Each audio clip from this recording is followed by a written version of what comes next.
भारतीय रक्षा क्षेत्र में बड़ा कदम उठाया गया है। डिफेंस प्रोक्योरमेंट बोर्ड ने 114 राफेल लड़ाकू विमानों को मंजूरी दे दी है, जो देश के रक्षा इतिहास में सबसे महत्वपूर्ण खरीद में से एक होगी। इस फैसले के साथ ही सोर्स कोड को लेकर बहस भी तेज हो गई है। कुछ विशेषज्ञ मानते हैं कि यह मिल जाएगा, जबकि अन्य इसे असंभव बताते हैं। आखिर यह विवाद क्यों है और सोर्स कोड इतना अहम क्यों है, यह समझना जरूरी है। साल 2016 में जब 36 राफेल खरीदे गए थे, तब क्या व्यवस्था थी और अब क्या होने वाला है, यह सब जानना महत्वपूर्ण है। डिफेंस प्रोक्योरमेंट बोर्ड की मंजूरी एक अहम चरण है। कई सालों के तकनीकी, परिचालन और लागत मूल्यांकन के बाद यह निर्णय लिया गया है। भारतीय वायुसेना के लिए 114 मल्टीरोल फाइटर जेट्स को स्वीकृति मिली है। यह समझना आवश्यक है कि मंजूरी का अर्थ अंतिम समझौता नहीं है। वास्तविक हस्ताक्षर में अभी समय लग सकता है। फ्रांसीसी राष्ट्रपति की भारत यात्रा के समय शायद यह डील अंतिम रूप ले। लेकिन प्रस्ताव की स्वीकृति का मतलब यह है कि कोई बड़ी समस्या न आई तो भारत निश्चित रूप से 114 राफेल विमान खरीदेगा। अब प्रश्न उठता है कि 114 लड़ाकू विमानों की आवश्यकता क्यों पड़ी? भारत को 2 मोर्चों पर संभावित खतरों को देखते हुए 42 स्क्वाड्रन चाहिए। हर स्क्वाड्रन में करीब 16 से 18 लड़ाकू विमान होते हैं। फिलहाल भारत के पास सिर्फ 30 से 31 स्क्वाड्रन मौजूद हैं। आगामी वर्षों में मीजी 21, मीजी 27 और जैगुआर जैसे पुराने विमान सेवानिवृत्त होंगे, जिससे यह संख्या घटकर 28 से 29 स्क्वाड्रन रह जाएगी। यह भारत के लिए चिंताजनक स्थिति है। यदि समय पर नए लड़ाकू विमान नहीं खरीदे गए तो भारत को गंभीर वायु शक्ति की कमी का सामना करना पड़ेगा। इसीलिए 114 फाइटर जेट्स की तत्काल जरूरत बनी हुई है। अब सवाल है कि राफेल को फिर से क्यों चुना गया? 2016 के सौदे में 36 राफेल खरीदे गए थे और उनका प्रदर्शन भारतीय वायुसेना के लिए युद्ध सिद्ध साबित हुआ है। मल्टीरोल क्षमता में वायु वर्चस्व, गहरी मार, परमाणु वितरण और समुद्री हमले की क्षमता एक ही विमान में मिलती है। इसके अतिरिक्त राफेल को दोबारा चुनने से तेज तैनाती संभव होगी, प्रशिक्षण और रखरखाव की लागत कम होगी और 5 से 7 साल का समय बचेगा। अब लागत पर चर्चा करें।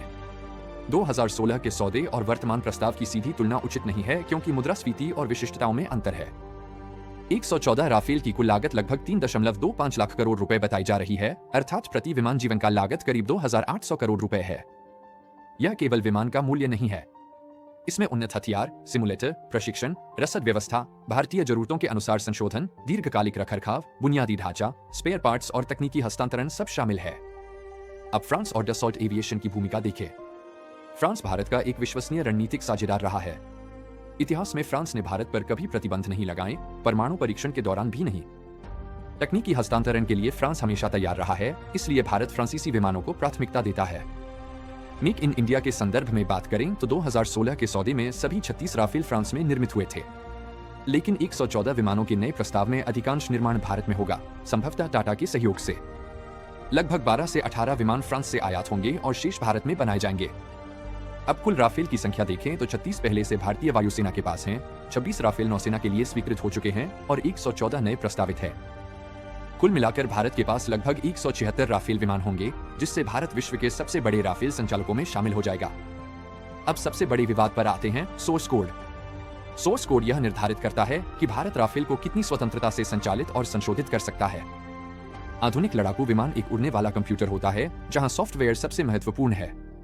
यदि सोर्स कोड मिल जाए तो भारत रडार, इलेक्ट्रॉनिक युद्ध, सेंसर संयोजन और हथियार एकीकरण पर पूर्ण नियंत्रण रख सकता है।